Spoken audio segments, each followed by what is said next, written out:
Hi friends, I am Abhishek. Welcome to my YouTube channel the ocean of शिक्षा।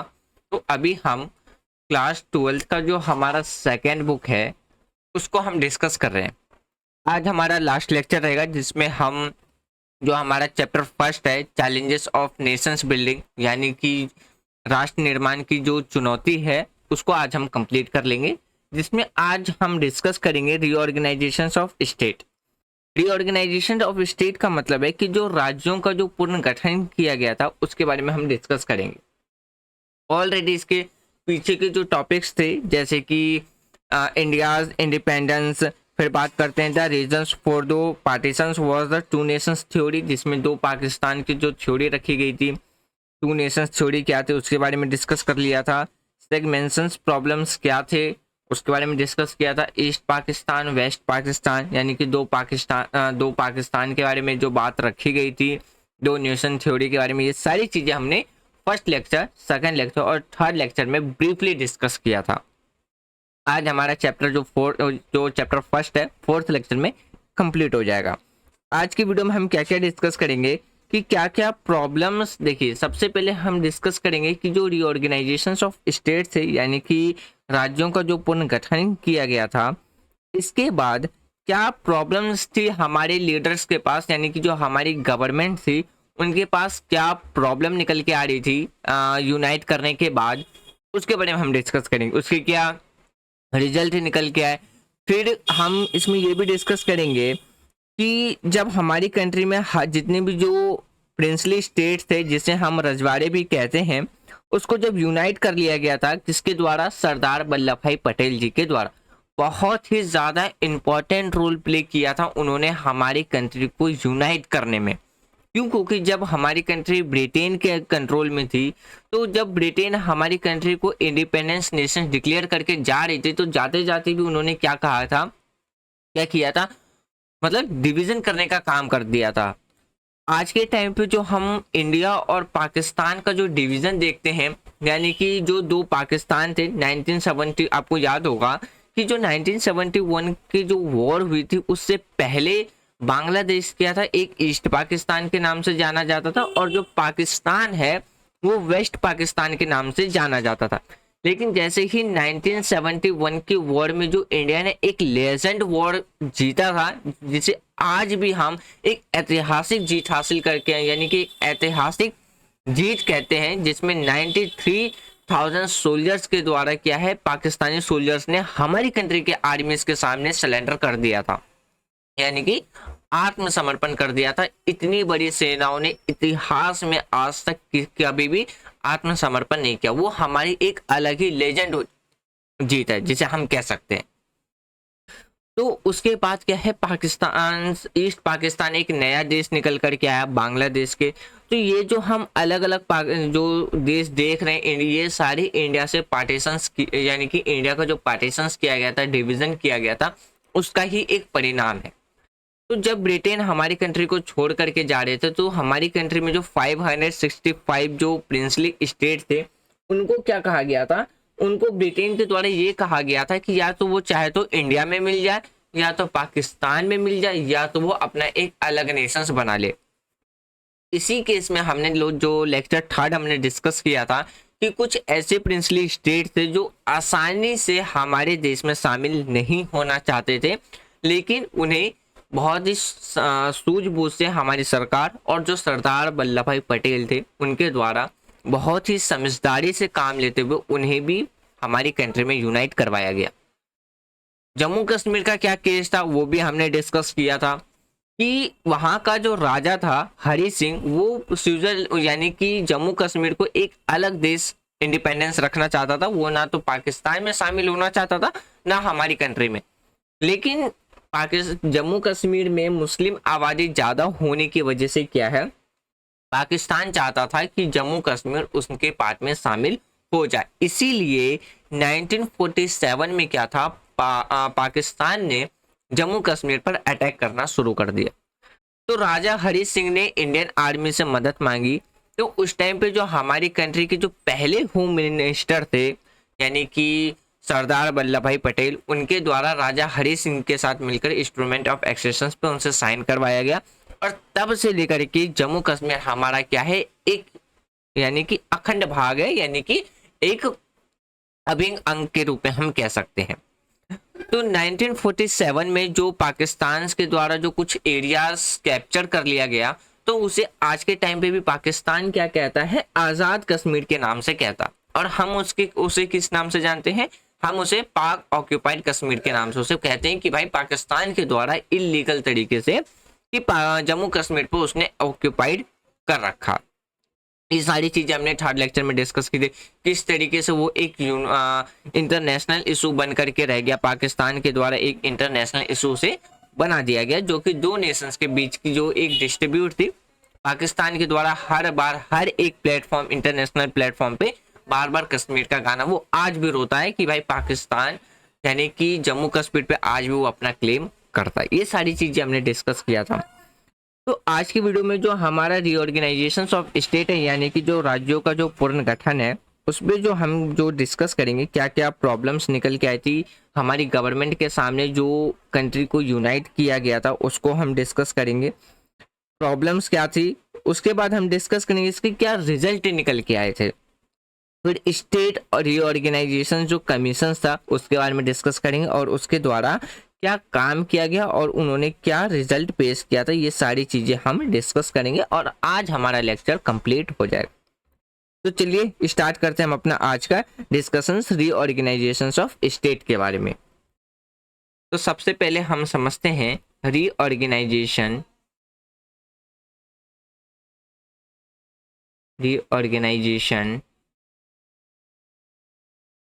Of state, यानी कि जिसे हम हिंदी में कहें तो राज्यों का पुनर्गठन, राज्यों का पुनर्गठन।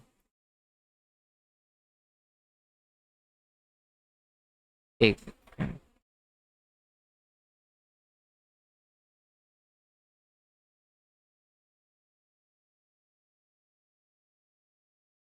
पुनर्गठन। अब एक चीज ये समझिए, आज हम अपनी इंडिपेंडेंस का 76 ईयर्स कंप्लीट करने वाले हैं, यानी कि हम जब 15 अगस्त 1947 को जब आज़ाद हुए, हमें एक इंडिपेंडेंस नेशन डिक्लेयर किया गया, उसके बाद जो जितनी भी जो 565 प्रिंसली स्टेट थे उसको उनके साथ मिलकर के क्या बनाया गया, एक यूनाइट इंडिया फॉर्म किया गया, एक यूनाइट इंडिया किया गया, फॉर्म किया गया, एक यूनाइट इंडिया बनाया गया, यानी कि एक अखंड भारत का निर्माण किया गया, अखंड भारत। तो जब हम बात करें कि जब हमारा देश आजाद हुआ था उस टाइम पे टोटल कितने स्टेट थे हमारी कंट्री में, 14 स्टेट्स थे। कितने स्टेट्स थे, 14। लेकिन आज हम 2023 की बात करें तो आज के टाइम पे कितना है, 28 स्टेट हैं और 8 यूनियन टेरिटरीज हैं। यहाँ पे मैं फ्रेंड्स आपको एक होमवर्क दूंगा, आपको अपने 8 के 8 यूनियन टेरिटरीज के नाम कमेंट बॉक्स में बताने कि हमारे 8 यूनियन टेरिटरीज कौन कौन से हैं। तो जब हमारी कंट्री में सरदार वल्लभ भाई पटेल जी के द्वारा 565 प्रिंसली स्टेट को जब मर्ज कर लिया गया, मिला लिया गया इंस्ट्रूमेंट ऑफ एक्सेशन पर साइन करके, तो उस टाइम पे जो सबसे बड़ी प्रॉब्लम निकल के आ रही थी वो ये निकल के आ रही थी कि जितने भी जो प्रिंसली स्टेट है उसको मिलाने के बाद जो सबसे बड़ी प्रॉब्लम्स थी वो ये थी कि किस तरीके से देश में जो स्टेट है उनकी जो बाउंड्रीज है वो डिसाइड की जाए। किसको डिसाइड किया जाए, बाउंड्रीज को, बाउंड्रीज डिसाइड की जाए। क्यों, क्योंकि देखिए जैसे जैसे अगर हम बात करते हैं, ये इसीलिए जरूरी था क्योंकि जैसे जैसे जो प्रिंसली स्टेट थे उस पर ब्रिटेन का जो कब्जा होते जा रहा था, यानी कि जैसे जैसे ब्रिटेन के अंदर जो भी एरियाज आ रहे थे तो ब्रिटेन क्या कर रहे थे, या तो उसके एरियाज को छोटा कर दे रहे थे या तो उसके एरियाज को क्या कर दे रहे थे, बड़ा कर दे रहे थे। तो हमारे लीडर्स के सामने सबसे बड़ी प्रॉब्लम्स ये आई थी कि किस तरीके से हम अपनी जो स्टेट है उसको हम बाउंड्री डिसाइड किया करें। तो देखिए ऐसा करना इसीलिए जरूरी था क्योंकि हमारी कंट्री में क्या है, समान संस्कृति यानी कि जो सेम कल्चर्स है, सेम लैंग्वेज है, एक स्टेट पे जो सेम बिलीव करते थे यानी कि एक साथ रहते थे, उनकी सीमाओं का खास ध्यान नहीं दिया गया था। कब? तो ब्रिटेन के टाइम पे।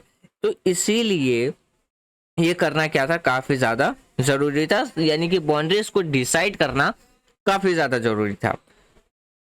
उसके बाद देखिए, जब भी कोई नया एरिया, कौन सी बात करते हैं, जब भी हम बात करते हैं न्यू एरियाज के बारे में, यानी कि जो नया क्षेत्र होता था, जो नया क्षेत्र होता था, जैसे ही ब्रिटेन के कब्जे में जाता था, ब्रिटेन के एडमिनिस्ट्रेशन के अंदर आ जाता था, तो वो क्या करते थे, नया राज्य बना दिया, या तो उन्हें नया स्टेट बना दिया करते थे, या फिर से पुराने स्टेट में उसे शामिल कर दिया जाता था। तो इसी वजह से जो राज्य की जो सीमा था उसका फिर से रीऑर्गेनाइजेशन करना क्या था, जरूरी पड़ गया था। तो ये चीज आपको समझ में आया। अब देखिए इसमें प्रॉब्लम्स क्या निकल के आ रही थी, अब उसके बारे में समझिए। अगर हम इसके प्रॉब्लम्स के बारे में बात करें, यानी कि इसमें क्या समस्या निकल करके आ रही थी, तो देखिए सबसे पहली जो इसमें समस्या थी वो ये था कि जितने भी जो इंडियन लीडर्स थे, क्या थे, जितने भी जो हमारे इंडियन लीडर्स थे, हमारे जितने भी जो लीडर्स थे, उनको इस बात का भय था, यानी कि इस बात का फियर था, इस बात का फियर था कि अगर भाषा के आधार पे यानी कि लैंग्वेज के बेस पे क्या किया जाए कि नए स्टेट को बनाया जाए, तो कंट्री के अंदर जो डिसऑर्डर है वो क्या होगी, फैल सकती है। यानी कि इंडिया लीडर के अंदर इस बात का फेयर था कि if the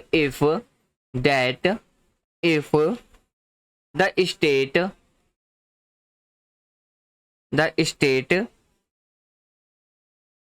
were formed on the base of language, on the basis of language,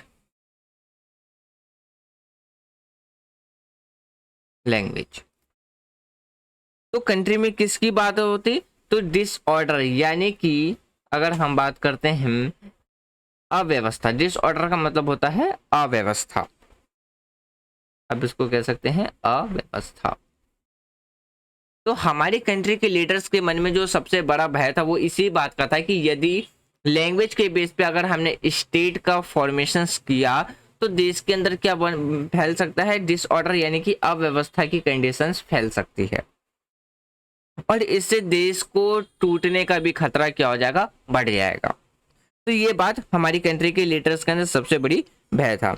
इसके साथ साथ ऐसे करने से क्या था, सरकार का जो ध्यान था वो जो भी अदर मेजर जो इश्यूज थे उससे क्या हो रहा था, भटक रहा था। ये दूसरा प्रॉब्लम थी, यानी कि जो गवर्नमेंट था, इसके साथ साथ जो गवर्नमेंट है, मेन इशू से इनका क्या था, माइंड जो था डाइवर्ट हो रहा था। मेन इश्यूज, मेन उस जो भी इश्यूज था, मेन इश्यूज, उससे क्या हो रहा था, जो अटेंशन था वो क्या हो रहा था, डाइवर्ट हो रहा था, अटेंशन डाइवर्ट। उसके बाद बात करते हैं कि देश में जितने भी जो राज्य हैं, जिन यानी कि राज्यों के रीऑर्गेनाइजेशंस के बाद जो मुद्दे थे उनको लेकर के आंदोलन होने शुरू हो गए थे, यानी कि जितने भी जो मूवमेंट थे वो होना स्टार्ट हो गया। और जो सबसे बड़ा आंदोलन था वो मद्रास में हुआ था, जिसे आज के टाइम पे हम मद्रास को किस नाम से जानते हैं, चेन्नई के नाम से जानते हैं। अब देखिए मद्रास में क्यों हुआ था, तो मद्रास में इसीलिए हुआ था क्योंकि मद्रास में तेलुगु भाषा बोलने वाले जो लोग थे वो ज्यादा थे, और मद्रास से अलग होके एक तेलुगु यानी कि तेलुगु भाषा राज्य आंध्र प्रदेश बनाने की वो मांग कर रहे थे। कौन सी स्टेट बनाने की मांग कर रहे थे, आंध्र प्रदेश, आंध्र प्रदेश। तो इसीलिए कहा जाता है कि भाषा के आधार पे यानी कि लैंग्वेजेस के बेसिस पे फॉर्म होने वाला जो पहला स्टेट है वो कौन सा है, तो हमारा आंध्र प्रदेश है। तो तो जो तेलुगु के जो लोग थे वो तेलुगु ही भाषा के बेस पे क्या करना चाह रहे थे, वो प्रोटेस्ट कर रहे थे कि आंध्र प्रदेश एक तेलुगु भाषा के आधार पे बनाया जाए, उसकी वो मांग कर रहे थे और गवर्नमेंट के अगेंस्ट में वो क्या कर रहे थे, प्रोटेस्ट कर रहे थे। तो मद्रास की जो उपस्थिति थी लगभग क्या थी, सभी राजनीतिक पार्टियों और नेता जो नेता थे तेलुगु भाषा राज बनाने के पक्ष में थे। यानी कि जो ऑलमोस्ट जो पॉलिटिकल पार्टीज थे, लीडर्स थे, जो प्रेजेंट थे मद्रास के अंदर, वो फेवर थे किसके लिए, तेलुगु स्पीकिंग स्टेट के बेस पे आंध्र प्रदेश बनाने के लिए। जब वो ये बात नहीं मानी गई सेंट्रल गवर्नमेंट के द्वारा, तो जितनी भी जो एमएलएस थे, एमएलएस के द्वारा क्या किया गया, रिजाइन देना स्टार्ट कर दिया गया। क्या देना स्टार्ट कर दिया गया, रिजाइन।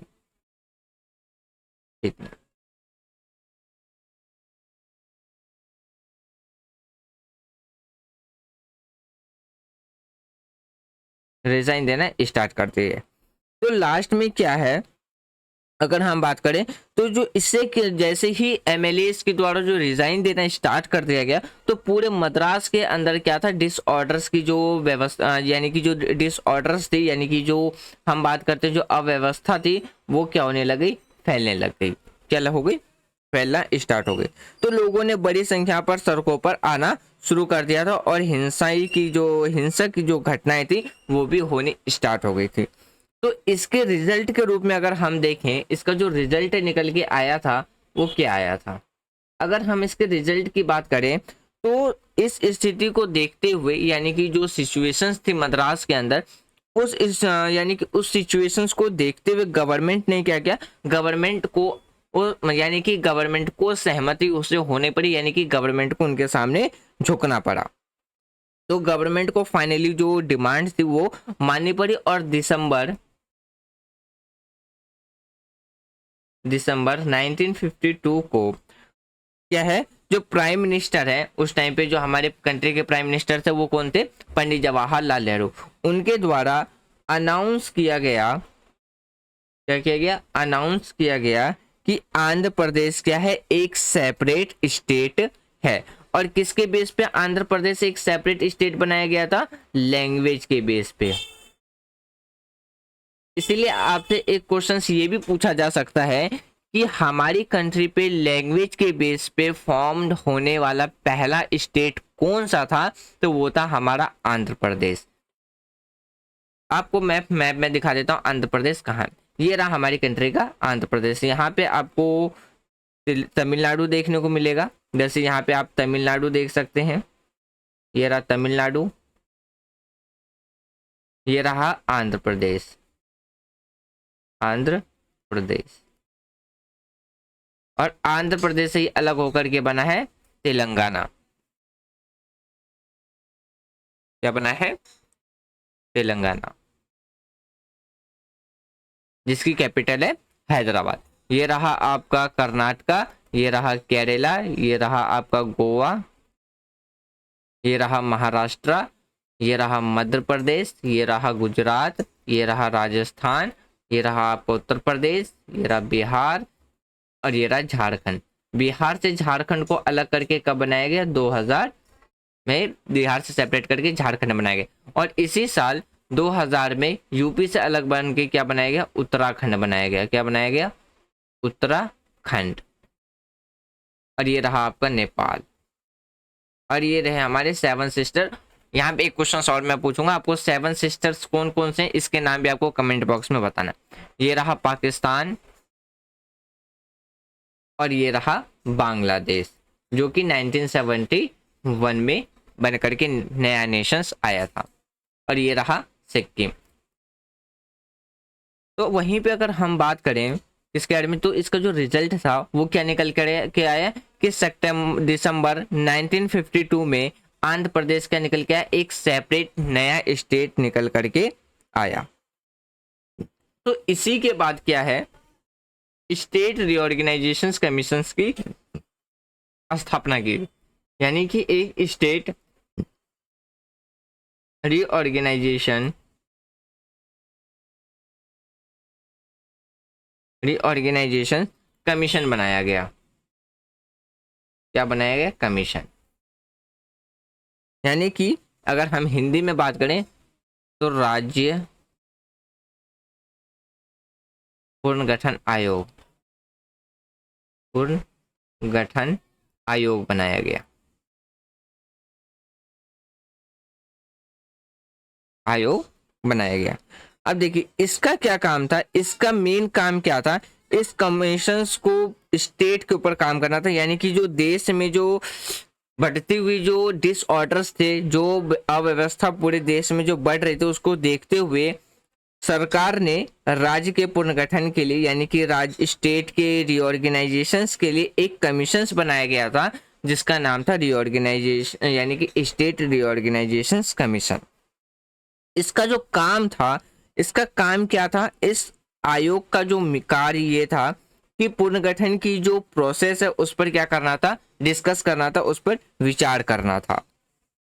तो इसके अगर हम रिजल्ट की बात करें तो इसके क्या रिजल्ट निकल करके आया था, अगर हम इसकी बात रिजल्ट की बात करते हैं तो जो कमीशन था उसके द्वारा इस बात के लिए वो एग्रीड हो गए थे, क्या हुए थे, वो एग्री हो गए थे कि लैंग्वेज के बेस पे क्या है, agreed that the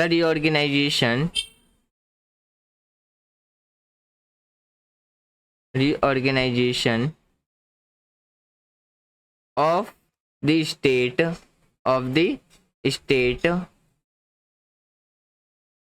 should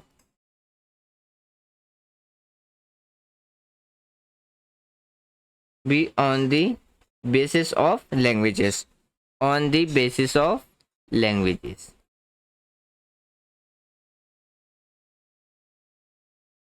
of the language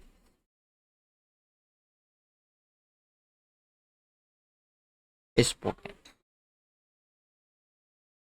यानी कि आयोग भी इस बात के लिए मानने के लिए राजी हो गई कि राज्यों का जो पुनर्गठन है वहां की बोली जाने वाली जो भाषा है उसके आधार पर होनी चाहिए। फिर वहीं पे बात करें दूसरे पॉइंट्स की, ये आपका पहला पॉइंट था रिजल्ट का, और दूसरे पॉइंट्स की बात करते हैं। और जब 1956 में जब इस आयोग ने अपनी रिपोर्ट पेश की तो उसके द्वारा क्या है, रीऑर्गेनाइजेशन एक्ट पास किया गया था 1956 में।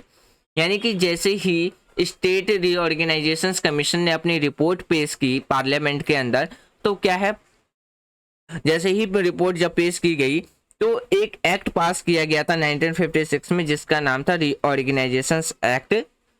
इसमें क्या था कि जो भी लैंग्वेजेस स्पोकन के बेस पे क्या है, राज्यों का पुनर्गठन किया जाना था। और उसके बाद बात करें इसी के बेसिस पे 14 स्टेट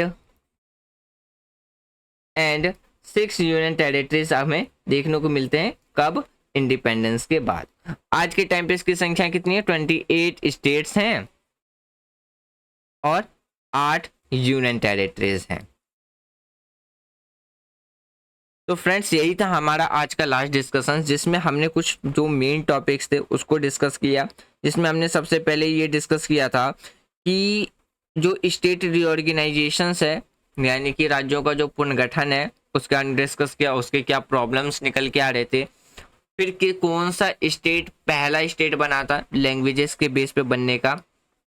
तो आज हमारा 12th क्लास की जो सेकेंड बुक है वो उसका फर्स्ट चैप्टर कंप्लीट हो गया। कल हम नेक्स्ट वीडियो में हम एम लक्ष्मीकांत का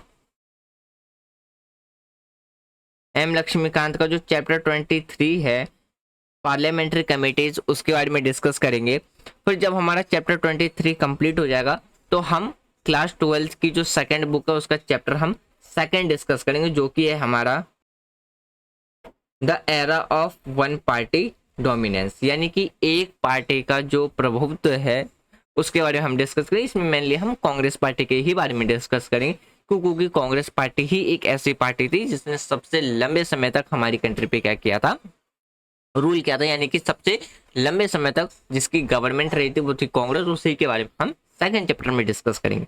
मुझे उम्मीद है आज जो भी हमने डिस्कस किया वो आपको प्रॉपरली समझ में आ गया होगा। यदि कोई भी डाउट हो तो आप अपने डाउट को कमेंट बॉक्स में लिख देना।